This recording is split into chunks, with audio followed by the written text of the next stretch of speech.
Hello, my name is Dalen Goff, and in just a moment, I'm going to teach you all about what an animation is and how you can make one yourself. I've been animating for roughly 5 years, so I'd say I'm pretty good at it. And it is one of my biggest passions. To start, I'm going to be showing you some of my older animations so that you can get a better idea of what animation actually is. Let's get started. This is one of my older projects, The Calm Before the Storm. It's a simple loop of just this guy pulling his glove with some particles in the background, but as you can see, it's quite choppy. That is because this animation is actually just made up of a bunch of pictures. And once you play them all very quickly in succession, they make the illusion of animation or movement. So we can see this dot, this big one right here, is going to travel down the screen pretty slowly, like that, until it eventually reaches the end. And just keeps on in that looping motion, going down and down and down. And you can see that with the other dots as well. We can also see this in one of my more recent projects. I very casually titled it, He Do Be Stylin' though. And it's just a simple animation of a guy running and doing some parkour. Look at that. Getting some style points. So as we can see, it is just a bunch of pictures of a stick figure running around with particles and little score numbers. I'm pretty sure it tallies to 100. But anyways, animation is just a bunch of pictures moving very quickly. One thing that is important to know is how many pictures play in each second. So with this website that I use, 10 pictures come up in every second. Very fast. So each picture is 0.1 of a second. However, this wouldn't be a passion project if I didn't present my passion with an artifact. So for my artifact, I'm going to be showing you how to make an animation. We're going to start with one of the more simple exercises that animators use, the bouncing ball. It's quite easy.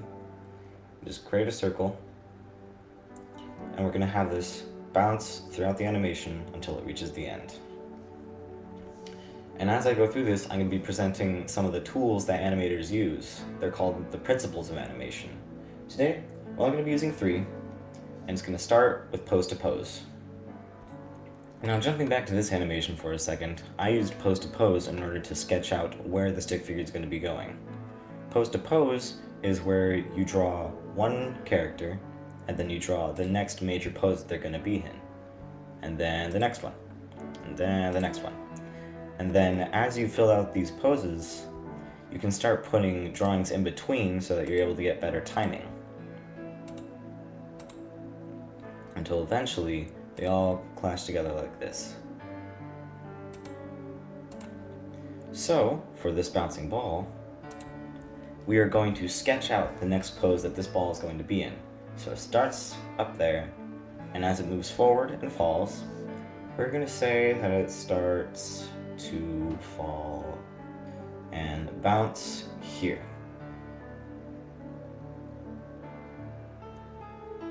So the ball goes from there to here, and then it bounces back up, right here.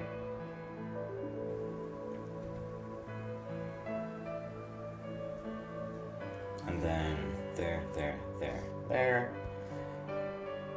and then bounces again, right here.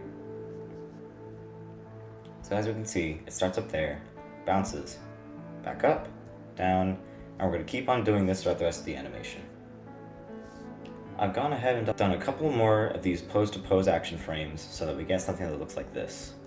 And when played back, we can see it's pretty fast, so we're going to have to fill that in. This is where we start going to animation terminology. We're going to have to put in some in-betweens. Now, in-betweens are these spaces in between the balls. In between each frame, we're going to make sure that we put a ball here so that we fill in the space and slow down the animation so that's more readable. Okay, 2 things. First, I went ahead and started doing more in-betweens so that the ball bounces more fluidly. Now, of course, we're going to have to change this in a bit thanks to another principle, but I'll introduce that in a second. When we play it back, it still doesn't look right, because balls don't bounce in a zigzag pattern like that. They have to have the next principle, which is an arc, which means that anything with natural fluid movement has to move in an arc. And now, having gone ahead and drawn all of the arc positions for the balls, with even some in-betweens to give it better timing, we now have a more naturally and more fluidly moving ball than ever. But there's still something about it that's missing. It looks like when it bounces, it would sound like a cement brick hitting the floor rather than a bouncy ball. And that is because we haven't employed the last principle of animation that I'm going to be showing you, which is squash and stretch. Probably my personal favorite. You can see it in this animation. When this guy is running through this infrastructure, he's jumping up here. As you can see, he jumps up and his head stretches a little bit right here. And that is because of the recoil he's feeling from stopping himself there. He looks more organic and fluid with this. And as we can see over here, I employ a lot of stretch here to make him look like he's really falling down hard and hitting the ground with a lot of force, like a living creature would do from jumping up from a high place. So, by employing that here, we can make the ball longer but thinner so that we can employ more stretch, and when the ball hits the ground, it springs back up, squashing when it hits the ground. So, it looks a lot more natural, a lot more organic. It looks like it would make a boing sound rather than a brick hitting the cement sound. As we go along, it is possible to employ too much stretch and too much squash, so we tone it down a little bit as we continue moving forward, until eventually it stops stretching as much. So over here, we barely stretch it so that it hits the ground like a potato sack. And then boing, boing, boing. Now we have a more successful bouncing ball animation.